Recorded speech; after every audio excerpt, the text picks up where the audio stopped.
Congress party అధికారాన్ని చేపట్టిన తొలి రోజు నుంచే ఆపరేషన్ ఆకర్ష్ మొదలుపెట్టింది.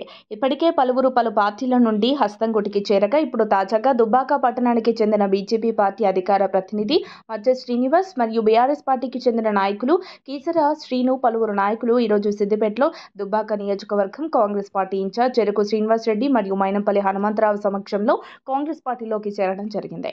వారికి కాంగ్రెస్ పార్టీ కండువా కప్పి పార్టీలోకి ఆహ్వానించారు.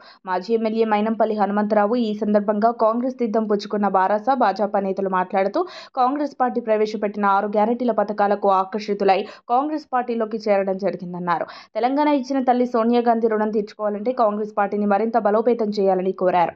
అదేవిధంగా బీజేపీ, బీఆర్ఎస్ మోసపూరిత పార్టీలని తెలియజేశారు. ప్రజలు ఎవరిని నమ్మొద్దని అన్నారు. అలాగే కాంగ్రెస్ పార్టీతోనే పేద, బడుగు, బలహీన వర్గాల ప్రజలకు, రైతులకు, నిరుద్యోగ యువతకు మంచి భవిష్యత్తు ఉంటుందని తెలిపారు.